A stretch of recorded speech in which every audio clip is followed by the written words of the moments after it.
Hi, today we are going to learn how we can use variables in C programming. तो first class में हमने hello run किया था, उसी के बाद हम वेरिएबल्स देखेंगे।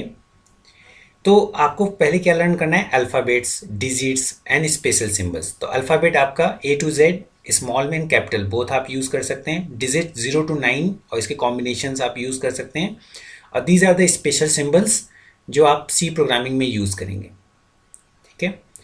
और फर्स्ट आपका स्टेप था कि पहले इनको लर्न करना, alphabet, digits and special symbol. उसके बाद इनके कॉम्बिनेशन से constant, variables and keyword generate होते हैं। तो कांस्टेंट क्या होते हैं? कांस्टेंट वो होते हैं जिनकी वैल्यू हम जो है सेट होती है, जैसे 25 या 9 की वैल्यू हमेशा 9 होगी। 9 = 8 नहीं कर सकते, ये एरर है। 9 = 8 तो हो ही नहीं सकता। या ए जो है, अगर ए एज अ करेक्टर है तो उसको हम बी एज अ करेक्टर नहीं असाइन कर सकते। ठीक है। So these are the constants. और वेरिएबल्स क्या होते हैं? जिनकी वैल्यू आप चेंज करते हैं। जैसे मैथमेटिक्स में आप लिखते हैं x = 5 एंड y = x + 5। तो y की वैल्यू क्या हो जाती है? 10। फिर अगेन y को आप असाइन कर दो 20, तो y की वैल्यू फिर चेंज हो गई 20। तो वो वेरिएबल्स की तरह होते हैं। तो वेरिएबल्स वो होते हैं जिनकी वैल्यू चेंज होती है, कांस्टेंट जिनकी वैल्यू चेंज नहीं होती है। और कीवर्ड्स जो है, कुछ कीवर्ड्स हैं। तो ये कीवर्ड्स हैं जैसे ऑटो, ब्रेक, केस, कैरेक्टर। तो कीवर्ड्स क्या हैं कि ये एक मीनिंग डिफाइन करते हैं। जैसे इंट, इंट के अगर आगे आपने कोई भी ए लिख दिया या बी लिख दिया तो इट्स मीन वो इंटीजर है। ठीक है। अब फ्लोट, फ्लोट के आगे कोई वैल्यू आपने अगर वेरिएबल लिखा ए, तो फ्लो वो क्या है? वो डेसिमल वैल्यू है। ठीक है। तो एक प्रोग्राम पहले देखते हैं। सो लास्ट क्लास में हमने हेलो रन किया था। अब इसी प्रोग्राम में थोड़ा मॉडिफिकेशन करते हैं। तो देखिए, आप कोई भी प्रोग्राम अगर सी में रन करते हैं तो इतना तो आप जरूर कीजिए कि पहले #include_studio.h, फिर conio.h, फिर मेन, फिर clr_scr और उसके बाद नीचे get_ch और उसको ब्रेसेस से क्लोज कर दीजिए। और मेन इस ब्रेसेस से स्टार्ट होता है, इस ब्रेसेस तक क्लोज हो जाता है। इसी के विद इन आपको सारे कोड लिखने हैं। ठीक है। तो INT कीवर्ड था, इसके आगे एक वेरिएबल हमने लिखा a। ठीक है। तो इसका मतलब a को हमने डिक्लेयर कर दिया कि दैट इज इंटीजर, क्योंकि वो इंट के आगे लिखा हुआ है और इंट एक कीवर्ड था। ठीक है। और a क्या है? वो वेरिएबल है। अब a = 5, फिर हमने सेमी कॉलन दे दिया। एक चीज और, सी प्रोग्रामिंग में मेन के विद इन आप जब कोड लिखते हैं तो वो क्या करते हैं कि सारे सेमी कॉलन से टर्मिनेटेड है। टर्मिनेटेड मतलब ये स्टेटमेंट यहां खत्म हो जाता है। अब a = 5 हो गया, तो a हमारा क्या है? वेरिएबल है जिसकी वैल्यू हमने असाइन कर दी 5। अब इसको मुझे प्रिंट करना है, तो उसके लिए हम printf लिखते थे।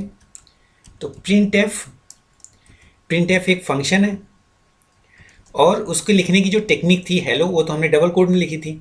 लेकिन अब वेरिएबल्स अगर हमें लिखने हैं तो %d, फिर डबल कोड में क्लोज, फिर कॉमा, फिर a। ठीक है। देखिए, ये ग्रामर है। सी की थोड़ी सी ग्रामर आपको लर्न करनी होगी और वो प्रैक्टिस के बाद वो आपके लिए इजी हो जाएगी। अब हम इसको रन करेंगे इस प्रोग्राम को, तो क्या होगा? हमारी a की वैल्यू 5 जो हमने एलोकेट की थी वो प्रिंट हो जाएगी। अब देखिए, आपको 5 विजिबल है। ठीक है। अच्छा, लास्ट क्लास में हमने हेलो प्रिंट किया था और वो डबल कोड के विद इन था। तो डबल कोड के अंदर अगर आप कुछ भी लिखते हो तो वो एज इट इज प्रिंट हो जाता है। जैसे यहां मैं लिख दूं a =, ठीक है। तो जो a = मैंने यहां लिखा है ये एज इट इज प्रिंट होगा और a की वैल्यू जो हमने 5 असाइन की है वो यहां प्रिंट हो जाएगा। अच्छा, %d ये जो है ये फॉर्मेट स्ट्रिंग है। फॉर्मेट स्ट्रिंग क्या है कि किस फॉर्मेट में आप डेटा प्रिंट करना चाहते हो। जैसे ये इंटीजर था तो ये इंटीजर फॉर्मेट में आप उसको प्रिंट करना चाह रहे थे।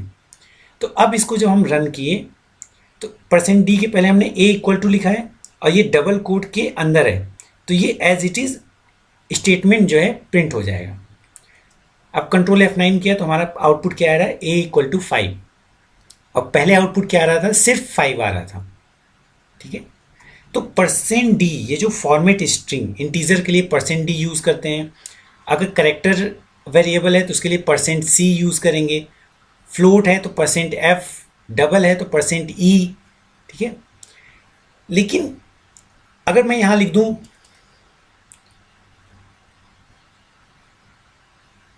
a equal to after %d, ठीक है, और इसको मैं रन करूँ तो आपका पहले 5 प्रिंट हो रहा है, फिर a इक्वल टू प्रिंट हो रहा है, ठीक है। तो ये एज इट इज़ प्रिंट होता है यहाँ। और अगर %d के पहले कुछ आपने लिखा है तो वो पहले क्या होगा, वो प्रिंट होगा, फिर वो वेरिएबल होगा। अगर %d के बाद में कुछ लिखा है तो पहले वो वेरिएबल प्रिंट होगा और फिर उसके बाद जो भी कुछ आपने लिखा है। अगर मैं यहाँ लिख दूँ हाय तो क्या हो जाएगा आउटपुट इसका। तो आउटपुट देखने के लिए आप मेन से स्टार्ट करोगे, मेन से स्कैनिंग स्टार्ट हुई, मेन फंक्शन, फिर CLR मतलब स्क्रीन क्लियर करो। देन a एक वेरिएबल है, उसकी वैल्यू आपने अलॉट कर दी 5, मतलब a की वैल्यू 5 हो गई। अब प्रिंट करो क्या, %d इंटीजर वैल्यू और क्या है a को, तो उसको a को प्रिंट करो। उसके बाद आप hi as it is print कर दो। जब आप इसे रन करोगे तो आप देखोगे क्या आएगा आउटपुट, 5 हाई। तो इस तरीके से आप इंटीजर वेरिएबल डिक्लेयर कर सकते हैं और उसको यूज़ कर सकते हैं। Thank you.